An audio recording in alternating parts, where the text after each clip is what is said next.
आप भी पेटीएम चलाते हैं और पेटीएम को लेकर थोड़ा सा परेशान हैं आप कि क्या हम पेटीएम को हमें चलाना चाहिए या फिर पेटीएम को नहीं चलाना चाहिए, या फिर दूसरा कोई यूपीआई चलाना चाहिए, या फिर कोई दूसरा यूपीआई एप्लीकेशन कोई ढूंढ रहे हो, तो आप इस वीडियो को सही से देखो। आपका जो पूरा कंफ्यूजन है मैं आपको दूर करने वाला हूं कि पेटीएम क्या 29 फरवरी के बाद हमें यूज करने का मौका मिलेगा या फिर नहीं मिलेगा।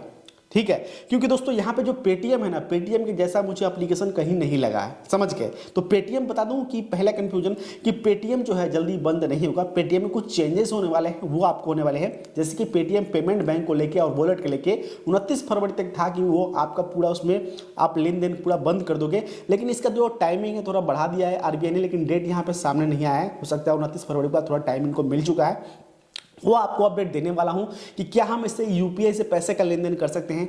यानी कि पेटीएम हर कोई चलाता है, जब भी हम पैसे का लेन देन करते हैं ऑनलाइन तो सबसे पहले आता है पेटीएम, जुबान पे पेटीएम आता है, फोन पे बाद में आता है, भीम यूपीआई बाद में आता है। लेकिन दोस्तों पेटीएम क्या है, पेटीएम हमारे एक लाइफ में एक तरह से हमारे लाइफ में आ चुका है।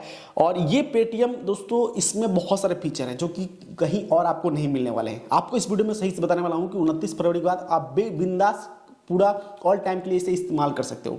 जो पेटीएम है ना, पेटीएम आप इस पे इस्तेमाल, इस पे यूपीआई इस्तेमाल कर सकते हो, इस पे पैसे का लेन देन आप बड़े आसानी से कर सकते हो। लेकिन जो चेंजेस है वो आपको, जो अपडेट है वो आपको बताने वाला हूँ क्या क्या चेंज होने वाले हैं। सबसे पहले दोस्तों यहाँ पे क्लिक करते हैं, साफ साफ यहाँ पे लिखा हुआ है कि जो पेटीएम है आपका 29 फरवरी के बाद यहाँ पे चलने वाला है। और क्या क्या चलेगा यहाँ पे क्लिक करेंगे, यहाँ पे इस पे क्लिक करते हैं और जानकारी हम लेते हैं। इस पे दोस्तों देख सकते हैं कि हम इस पे जैसे ही आएंगे आप इसे हिंदी इंग्लिश दोनों में भी कन्वर्ट करके पढ़ सकते हो, तो आपको हिंदी में सही जानकारी मैं देने वाला हूँ आपको।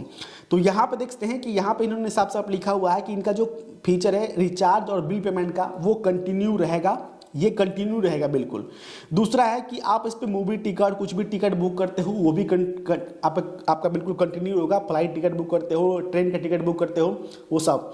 और आपको लास्ट में ये भी बताऊंगा कि क्या फायदा है आपको पेटीएम चलाने से और किसी और एप्लीकेशन चलाते हो उससे, क्या बेस्ट है पेटीएम, कितना बेस्ट है वो आपको भी पता है, लेकिन इस वीडियो में मैं क्लियर करने वाला हूँ आपको।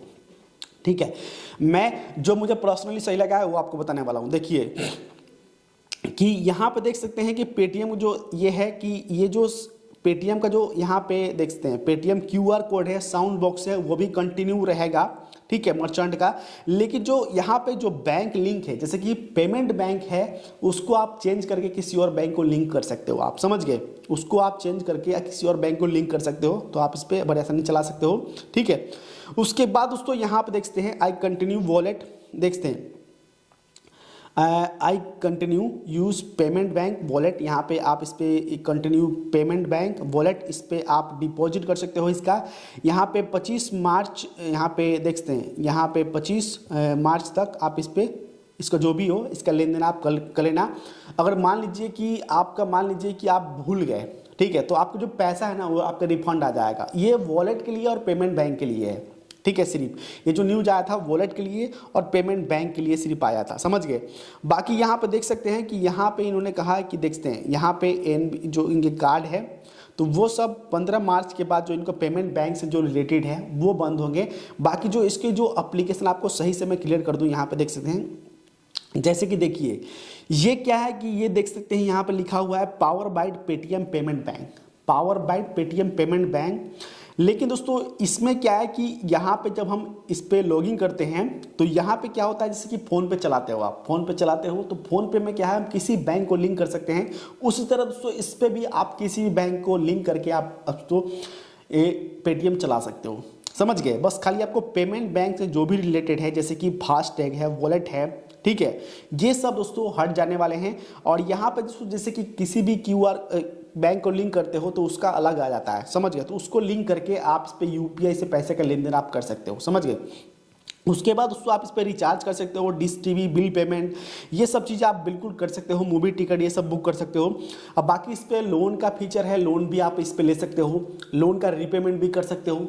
ऑल चीज़ इस पर आप जैसे पहले कर रहे थे वो कर सकते हो। बस इसका वॉलेट जो है और इसका पेमेंट बैंक उसमें पैसे हैं तो आप इसके निकाल सकते हो, क्योंकि उस पर दोस्तों ये उसी पे ये सब चीज़ चल रहा है, समझ गए। पेमेंट बैंक और वॉलेट पे, पेमेंट बैंक वॉलेट दोनों दोस्तों एक इन्हीं का है, power byte payment bank. Paytm चीज़ अलग है। तो समझ गया आप, पूरा क्लियर है A to Z। यहाँ पे आपको पूरी इन्फॉर्मेशन मैंने दे दी है अच्छे से। बाकी यहाँ से आप इंस्टेंट पर्सनल लोन भी ले सकते हो, ठीक है, पर्सनल लोन भी। अब इस पे क्या है, दुकानदार जो है, दुकानदार कई लोग दुकानदार तो समझ चुके हैं, उनके पास पर्सनली मतलब कस्टमर की तरफ से कॉल आ चुका है, उनको समझा दिया गया है। तो उसमें क्या है, जैसे कि मान लीजिए कि जो क्यूआर कोड है, क्यूआर कोड पे आपका उस पर बैंक जो लिंक है, जैसे कि क्यूआर कोड एक्सेप्ट करते हो, वहाँ पे देखो कि कौन सा बैंक लिंक है, चाहे कोई वॉलेट लिंक है, तो आप उस पर अपना बैंक अकाउंट चेंज कर दो, कोई और दूसरा बैंक अकाउंट वहाँ पे आप डाल सकते हो। मान लीजिए गलती से आपने छोड़ भी दिया है, पैसे उस पर आ रहे हैं, तो वहाँ पे 15 मार्च, जैसे कि 29 मार्च के बाद 15 मार्च डेट बढ़ा दिया गया है। तो वहाँ पे क्या है दोस्तों कि जैसे कि आपका पैसा उसमें रह गया गलती से, तो आप सोच रहे हो कि पैसा फंस जाएगा, पैसा फंसेगा नहीं, उस पैसे को आप निकाल सकते हो, समझ गए। मान लीजिए वो आपका रिफंड आ जाएगा, पेटीएम में कोई सा बैंक लिंक होगा, आप भूल भी गए तो हो सकता है उस पर आपका रिफंड आ जाए, तो उस पर आपका पैसा फंसने वाला नहीं है, कोई दिक्कत नहीं है अगर गलती से भूल गए तो। लेकिन दोस्तों पहले ही मैं ये कहूँगा, आप इसमें निकाल लो, किसी बैंक में ट्रांसफर कर सकते हो आप, ठीक है। बाकी पेटीएम आप चला सकते हो बिंदास, पेटीएम में जो भी फीचर हैं, जैसा भी है वो सब आप इस्तेमाल कर सकते हो बड़े आसानी से इस पर। बस किसी को पैसा का किसी और बैंक को लिंक करके उस पर यूपीआई से पैसे का लेन देन आप कर सकते हो अच्छे से। उम्मीद करता हूँ कि आपको जानकारी सही लगेगी।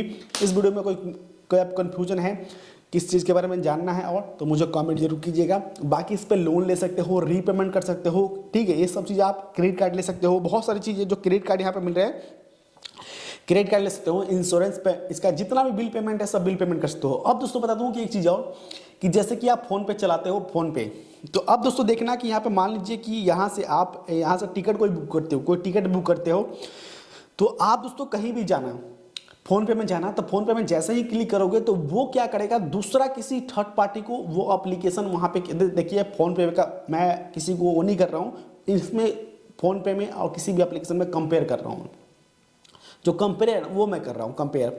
तो फ़ोन पे में क्या है, फ़ोन पे मान लीजिए कि आप मूवी टिकट बुक करते हो, चाहे फ्लाइट टिकट बुक करते हो, तो वो क्या करते हैं, थर्ड पार्टी को लॉगिन करने के लिए कह देते हैं। अब इसमें क्या है दोस्तों कि पहले आप समझना, जो पेटीएम है, पेटीएम क्या है कि पेटीएम मान लीजिए टिकट बुक करते हो, फ्लाइट टिकट बुक करते हो, तो वो किसी भी चीज़ को लॉगिन करने के लिए नहीं कहते, इसी में दोस्तों आप इस पर लॉगिन कर सकते हो, समझ गए।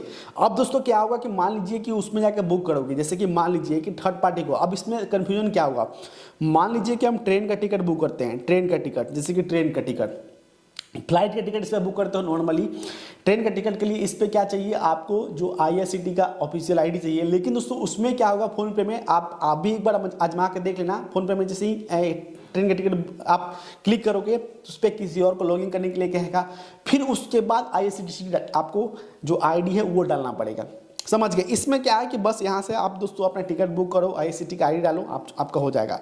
उसके बाद दोस्तों यहाँ से फ्लाइट टिकट है, फ्लाइट टिकट डायरेक्टली बुक कर सकते हो। और उसमें क्या है दोस्तों, आप भी एक बार आजमा के देख लेना, उस कंपेयर करके देख लेना, जो सही चीज़ें मैं आपको बताने वाला हूँ, क्योंकि पेटीएम मैं कई दिन से इस्तेमाल कर रहा हूँ, फ़ोन पे भी इस्तेमाल कर रहा हूँ, दोनों में इस्तेमाल कर रहा हूँ। लेकिन जो बेस्ट है ना, जो बेस्ट को बेस्ट नहीं कहना चाहिए, थोड़ा सा इसमें क्या है कि पेमेंट बैंक वॉलेट हट रहा है, तो इससे दोस्तों उतना कोई फर्क नहीं पड़ने वाला है, जो कि इसमें बहुत सारे फीचर आपको मिल जाएंगे। उम्मीद करता हूँ जानकारी आपको सही लगी होगी। जानकारी सही लगी तो इस वीडियो को जरूर लाइक जरूर कर देना, लाइक करते हो तो हमें सपोर्ट दिल से मिलता है कि आप सबके लिए इस वीडियो लेके आते हैं। आज का इतना ही, मिलता है आपसे, जय हिंद, वंदे मातरम।